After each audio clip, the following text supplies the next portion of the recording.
വേദിയിലിരിക്കുന്ന BJPയുടെ എന്നിൽ വയസ്സ് കുറവാണെങ്കിലും ഗുരുതുല്യരായിട്ട് ഞാൻ കാണുന്നത്. കാരണം രാഷ്ട്രീയത്തിൽ എനിക്ക് അത്ര വലിയ പരിചയമില്ല. പക്ഷെ അവർ ഗുരുക്കൾ, രാജ്യസ്നേഹികളായിട്ടുള്ള BJP പ്രവർത്തകർ. ആദ്യമായിട്ടൊരു ക്ലാരിറ്റി തന്നേക്കാം. ബിക്കോസ് ഇത് ആദ്യത്തെ, എൻ്റെ ജീവിതത്തിലെ ആദ്യത്തെ ഒരു രാഷ്ട്രീയ പാർട്ടിയുടെ ഒരു ഷോൾ അണിഞ്ഞുകൊണ്ടുള്ള പ്രസംഗമാണ്. ഇതുവരയ്ക്കും ഞാൻ പറഞ്ഞിരുന്നൊരു കാര്യം, എൻ്റെ രാഷ്ട്രീയം എന്നുള്ളത് എൻ്റെ രാഷ്ട്രമാണ്. അത് കുറച്ചുകൂടെ ശക്തി കൂടിയത് കഴിഞ്ഞ 10 വർഷമായിട്ട് ഞാൻ ശ്രീകൃഷ്ണനെ പോലെ കാണുന്ന എൻ്റെ ആ ഉരുക്കു മനുഷ്യനായിട്ടുള്ള മോദിജിയുടെ കമാൻഡിൽ ഞാൻ ഈ രാജ്യത്തെ കണ്ടുകൊണ്ടിരുന്നു. അതിനിടയ്ക്ക് പല അപവാദങ്ങളും വന്നു.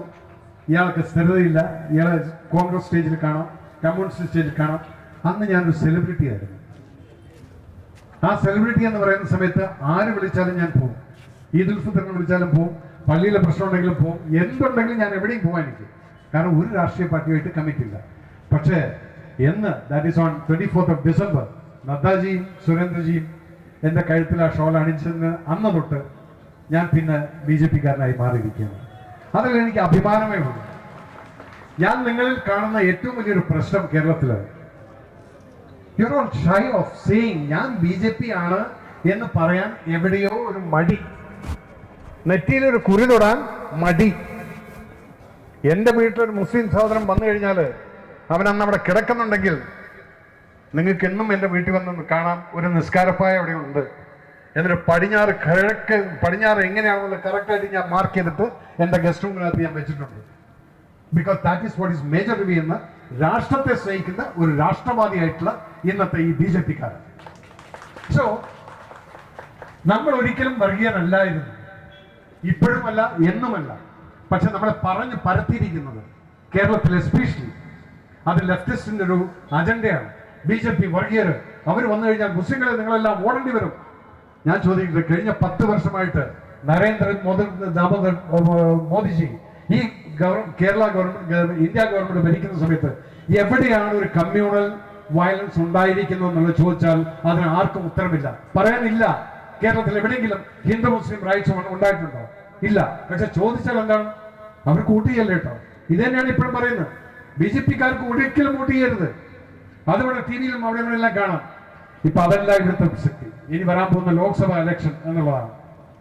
നിങ്ങൾ ഒന്ന് മനസ്സിലാക്കൂ, കഴിഞ്ഞ ഇലക്ഷന് 20 പേരെ ഇവിടുന്ന് എലക്ട് ചെയ്തിട്ട് അങ്ങ് പറഞ്ഞു വിട്ടു. എന്താ ഉണ്ടായത്? അവിടെ പോയി കുറെ ഇംഗ്ലീഷും ട്രോൾ ചെയ്യാൻ പറ്റുന്ന കുറെ ഇംഗ്ലീഷ് ക്വസ്റ്റ്യൻസ് ഒക്കെ ചോദിച്ച് കുറെ ട്രോൾ ചെയ്ത് 5 കൊല്ലം കഴിഞ്ഞ് അവർ പുട്ടടിച്ച് പെൻഷൻ വായിച്ച് ജീവിക്കാൻ പോവാണ്. കേരളത്തിൽ എന്തെങ്കിലും ഒരു കാശിന്റെ ഉപകാരം ഉണ്ടായിട്ടില്ല. എന്നാൽ രാജ്യസഭാ MP ആയിട്ട് പോയിട്ടുള്ള സുരേഷ് ഗോപിയെ പോലുള്ള ഒരു വ്യക്തി എന്തെല്ലാം കാണിച്ചു എന്നുള്ളത് നോക്കിക്കഴിഞ്ഞാൽ അത് മതി.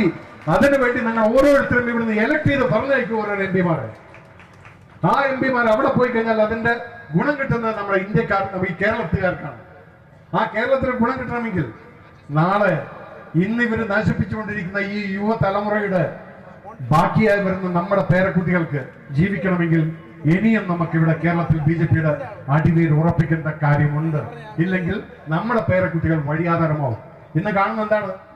ഗവർണറെ പോലും തടയാൻ വേണ്ടിയിട്ട് പറഞ്ഞയക്കുന്ന ഈ കുട്ടിക്കുറങ്ങന്മാരെ ചോറ് വാരിപ്പിക്കുന്നുണ്ടല്ലോ, ചുടുചോറ്.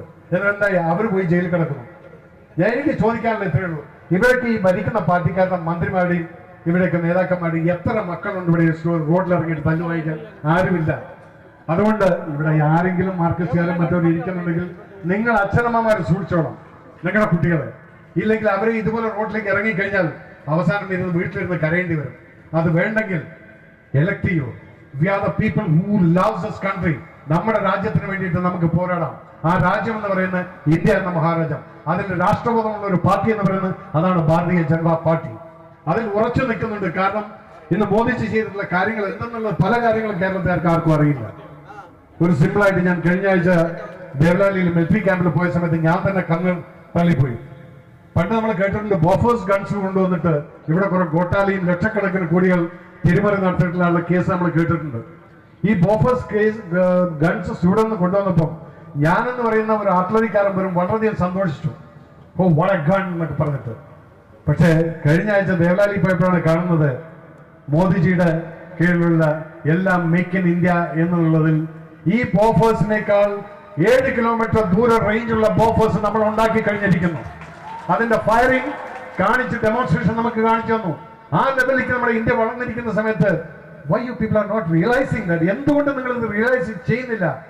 പറയില്ല അവിടെ എന്ത് നടക്കുന്നു എന്നുള്ളത്.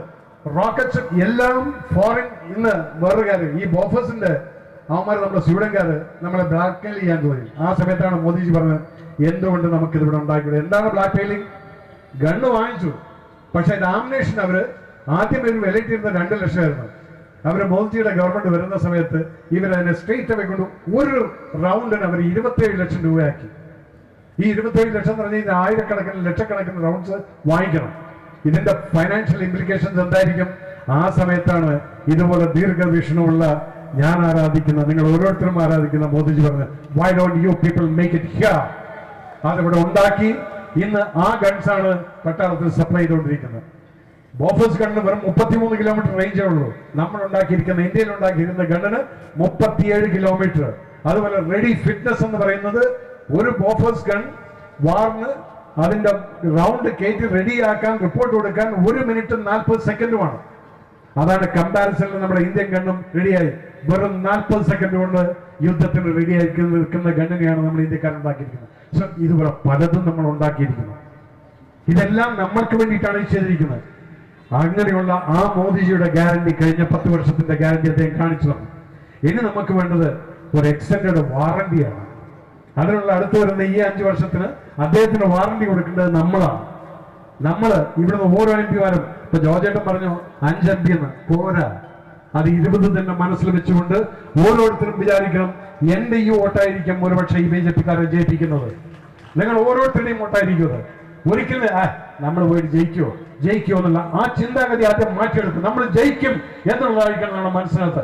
ആ ഒരു ദൃഢവിശ്വാസത്തോടുകൂടി നിങ്ങൾ മുന്നോട്ട് പോയി കഴിഞ്ഞാൽ we will win the battle. ഇതിലൊരു പട്ടാളക്കാരനാണ് പറയുന്നത്. ആ ഒരു വാശി നിങ്ങൾ വെക്കൂ. അതുപോലെ തന്നെ ഇവിടെ 1-2 കാര്യങ്ങൾ ഞാൻ ഇന്നിപ്പോൾ ഒരു വൈസ് പ്രസിഡന്റ് ആയ സ്ഥിതിക്ക് എന്റെ നേതാക്കന്മാരെല്ലാവരും ഉണ്ട്, ഇവരെല്ലാവരും എന്നെ സപ്പോർട്ട് ചെയ്യുന്നു വിചാരിക്കുന്നു. ഞാനിപ്പോൾ കാണുന്ന കുറച്ച് സങ്കടകരമായിട്ടുള്ള കാര്യങ്ങളുണ്ട്. ഒന്ന്, എക്സ് സർവീസ്മെൻ ആൻഡ് സർവീസ്മെൻ കേരളത്തിൽ വന്നു കഴിഞ്ഞാൽ ഇവിടുത്തെ ചില പോലീസുകാർ എന്താ പറയുന്നത്, ആ പോലീസുകാർ ആരാണെന്ന് അറിയാമോ? ഈ ബാക്ക്ഡോർ എൻട്രി കൂടെ ഇങ്ങനെ കഴിഞ്ഞ 10 വർഷമായിട്ട് കയറ്റിയിരിക്കുന്ന കുറച്ചുണ്ട്. ഇവിടെ PSC പാസ്സായിട്ടുള്ള സബ് ഇൻസ്പെക്ടേഴ്സും സ്ട്രേറ്റ് ഫോർവേഡ് ആയിട്ടുള്ള അവരൊരിക്കലും ഇതുപോലെ ക്രൂരമായിട്ട് ഒരാളെയും മർദ്ദിക്കുന്നത് ഞാൻ കണ്ടിട്ടില്ല. പക്ഷെ ഈ മർദ്ദിക്കുന്നവരുടെ മുഖം കണ്ടാൽ അറിയാം ഇവനെന്ന ഗുണ്ടയെ കാക്കി യൂണിഫോം ഇടിപ്പിച്ചുകൊണ്ട് കയറ്റിയിരിക്കുന്നത് ഈ പിണറായി സർക്കാരാണെന്നുള്ളത്.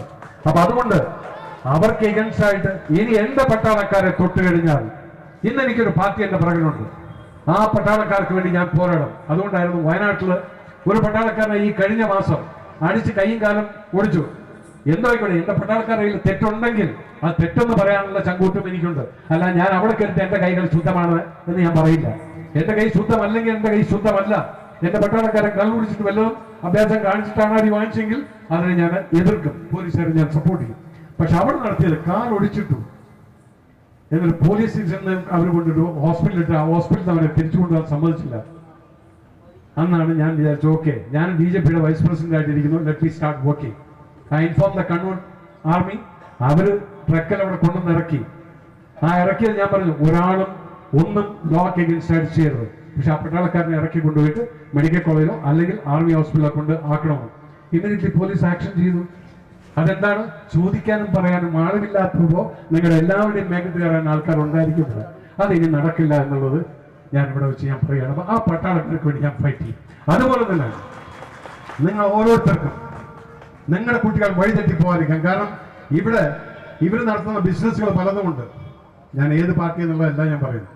ഈ ഡ്രഗ്സ് കൊണ്ട് ഇന്ന് ഇന്ത്യ എന്ന മഹാരാജ്യത്തിന്റെ ശക്തി എന്തെന്ന് അറിയുന്ന ശത്രുക്കൾക്ക് അറിയാം ആ ബോർഡർ നിന്നിട്ട് ഇന്ത്യക്കാരെ ഫൈറ്റ് ചെയ്ത് ജയിക്കാൻ പറ്റില്ല. അതുകൊണ്ട് അവരെന്താണ് ചെയ്യുന്നത്? ഇന്ന് അവർ പഞ്ചാബ് വഴി ഡ്രഗ്സ് കയറ്റിവിട്ട് മണിപ്പൂരിലും മേഘാലയയിലും കൊണ്ട് പ്രോസസ് ചെയ്ത് ബർമ, ബാംഗ്ലൂർ വഴി ശ്രീലങ്കയിലോട്ട് കൊണ്ടുവിട്ട് പോകുന്ന പോക്ക് നല്ലൊരു കച്ചവടം കേരളത്തിൽ നടത്തിയിട്ട് ഇതിലൊക്കെ എന്താ സംഭവിക്കുന്നത്? നമ്മുടെ കുട്ടികളാണ് നശിച്ചുകൊണ്ടിരിക്കുന്നത്, നമ്മുടെ ഭാവിയാണ് നശിക്കുന്നത്. ഇതെല്ലാം എഗൻസ്റ്റ് ആയിട്ട് പോരാടാൻ നിങ്ങൾ ഇവിടുന്ന് സെലക്ട് ചെയ്ത് വിടൂ MP-മാർക്ക്. ഈ എം പിമാരെ പോയി കഴിഞ്ഞാൽ എനിക്ക് അവരെ പ്രഷറൈസ് ചെയ്യാം. ഇപ്പൊ ഇരിക്കുന്ന എം പിമാരുടെ അടുത്ത് പോയി കഴിഞ്ഞാൽ എനിക്ക് പ്രഷറൈസ് ചെയ്യാൻ പറ്റില്ല, കാരണം പാർട്ടിപരമായിട്ട് they are against me. So select the MPs. നിങ്ങൾ ഓരോരുത്തരും വിശ്വസിക്കണം, നിങ്ങളുടെ ഓരോരുത്തരുടെ വോട്ടായിരിക്കും ഞാൻ ആ വ്യക്തിനെ വിജയിപ്പിക്കാൻ പോകുന്നത്. വീട്ടിലിരിക്കരുത്. അമ്മയും അമ്മൂമ്മയും വോട്ട് ചെയ്യാൻ പോകാൻ പറ്റില്ലെങ്കിൽ എടുത്തോണ്ട് പോയി വോട്ട് ചെയ്യിപ്പിക്കണം. അതായിരിക്കും നമ്മുടെ ഓരോ കാര്യകർത്താവിന്റെയും ആ ഒരു വിശ്വാസം നിങ്ങൾക്ക് ഉണ്ടായിരിക്കണം. You work hard. നിങ്ങളെപ്പോലുള്ള ചെറുപ്പക്കാരാണ് ഞങ്ങൾക്ക് വേണ്ടത്. ബിക്കോസ് നിങ്ങളായിരിക്കണം അന്ന് ഈ വോട്ടിനെ മസ്റ്റർ ചെയ്ത് അത് ബൂത്തിലോട്ട് കൊണ്ടുവരേണ്ട ആവശ്യമുണ്ട്. അല്ലാതെ നിങ്ങളും അവിടെ സൈഡിൽ ഇരുന്നുകൊണ്ട് കാര്യം നടക്കില്ല. ഓരോരുത്തരും ഇറങ്ങി നടക്കണം. അങ്ങനെ ചെറുപ്പക്കാരാണ് ആവശ്യം. നിങ്ങൾ മുന്നോട്ട് വരൂ. നിങ്ങളുടെ മുന്നിൽ നിൽക്കാൻ ചങ്കം വിരിച്ച് ആദ്യം വിടി വരികയാണെങ്കിൽ അത് ഞാൻ വാങ്ങിച്ചോളാം, കാരണം I'm use to that. So all of you come behind and we will take this party forward. That's all what I want to say.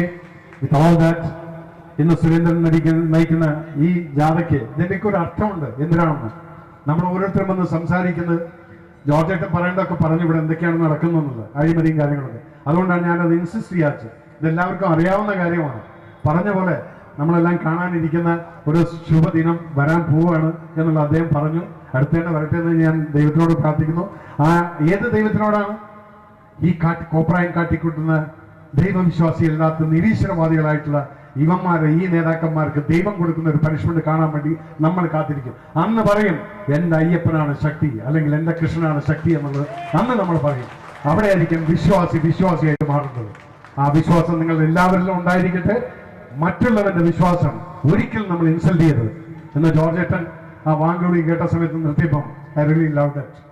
ഇത് പലയിടത്തും കാണാം. പക്ഷെ എങ്കിലും ഇങ്ങനൊരു BJPയുടെ ഒരു വേദിയിൽ ഇതുപോലെ കേട്ട സമയത്ത് കണ്ടപ്പോഴും I really like it. Yes, we are for everybody. നമ്മൾ എല്ലാവർക്കും ഉള്ളതാണ്.